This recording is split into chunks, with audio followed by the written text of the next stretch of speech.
Hello, and welcome to another session of the Mastermind Book Club. In this session, we are reviewing Emmett Fox's book, Metaphysics in the Commandments. Our first mastermind to give his summary is Charles Comer. Hello, everyone. In the greatest selling book of all times, Matthew 7:24, it mentions about whosoever hears these sayings of the Lord thy God, to him I will liken unto a wise man that buildeth his house upon a rock. When you think about building your house on a foundation, you build it pretty much on something that will last or something that will stand the weather and the elements. As you think about it, if you build it on mud, then the rain comes and it washes your foundations away. If you build it on sand, the wind could come and blow your foundation away. But if you build your foundation on something solid, such as your life even, if you build your foundation upon a rock, upon good solid principles, upon commandments, as the book is telling us, love ye one another, love thy neighbor as thyself. These are fundamental principles that you can have a solid life and that you will be able to, to live the life you really want. Thank you. Thank you, Charles Comer. That is the truth. In order to live the life that you want, that is very important. Reggie Hilliard, our next mastermind. Batter up. Hi, everyone. Yes, so as Charles talked about, the book does focus on the commandments, and these are laws, or rather, principles to which, that you can guide your life, and if you follow them, the Ten Commandments: Thou shalt not steal, kill, covet thy neighbor, be adulterous, you know, lust after another woman, man's wife, so on and so forth. These things will really guide you and keep you in right stead, right? So on top of that, when it talks about the metaphysics, is really deep diving into those commandments, and as well as how you think and how you live your life in general, which will really propel you even much more forward, so that basically you can, get to a point of existence, a place where, through that deep imagination, through that deep, sort of staying on course, you can really get to a level where you can even exceed, anything that you could possibly think of. So the commandments are definitely there to help you and to guide you, and if you will, just really stay the course, and make sure that you don't sway in any sort of way.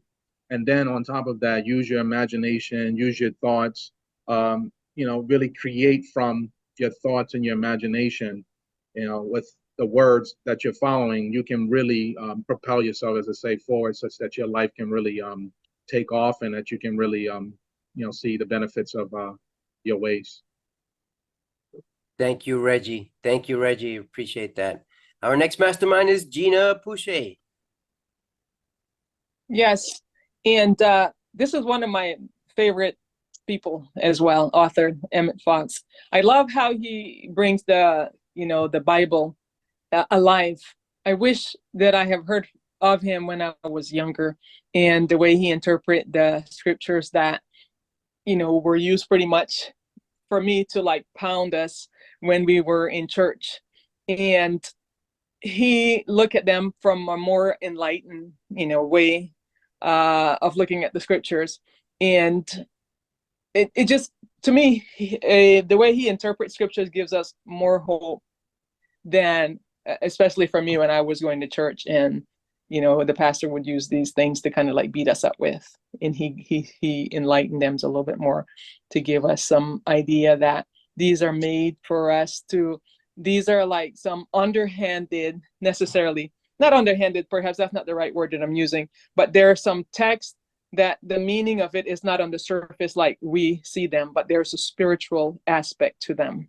And if we're able to see that and follow that, then it would guide us into this peace, that passeth all understanding, so to speak. So I really appreciate this book. I love reading about it. So thank you. All right. Thank you very much, Gina. Metaphysics in the Commandments, Emmett Fox. Well, one of the big things is, what is the Bible? The Bible is composed of mainly two major books, the Old Testament and the New Testament. And we know that some people only believe in the Old Testament, for example, the Jews. And then we have the Christians and Catholics and Protestants who believe more in the New Testament. But Catholics as well believe in the Old Testament. So it's a mix. I can't speak for everyone because I'm not an expert on religion. However, in reference to the commandments, I have them right in front of me. Number 1, you shall have no other gods before me. That sounds like a challenge to a lot of people in this world. Some people feel like they can't have God as number 1. But for those of us who hang on to our beliefs, God will recompense us for having him as number 1. Number 2, you shall not make idols. A lot of people make idols of other people, maybe singers, maybe a cow, maybe whatever it is. But, God is number 1. He should be number 1 in your life. He's number 1 in my life. Little by little, I keep increasing my faith, and that's what God wants of us. The next thing is, the Bible is made mainly of symbols and images. That's what Emmett Fox tells us, and the reality is, it's true. It's not far from the truth, if anything, but images and symbols make up most of the Bible. It was made ahead of its time in a way that it's timeless. The first 5 commandments pretty much talk about God because that's who they are. And then the last 5 is basically about things we shouldn't be doing, but the reality is that many of us do the wrong things. Like number 3, you shall not take the name of the Lord in vain. Number 4, remember the Sabbath day, which is usually practiced either on a Saturday or a Sunday, depending on the religion you're in. Honor your father and your mother. That's important, no matter who it is, but father, hint, hint, is usually God as well. You shall not murder. Well, many of us have killed even a flower or a rose or a tree. You have chopped it down. So, most of us have done things that we're not supposed to do, I guess. You shall not commit adultery. You shall not steal. You shall not bear false witness against your neighbor, and you shall not covet.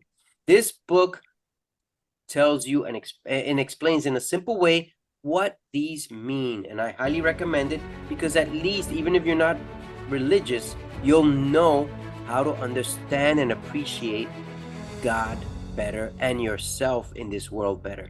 So this is the Mastermind book, recommending another empowering book. Until next week, we'll review another empowering book. Take care.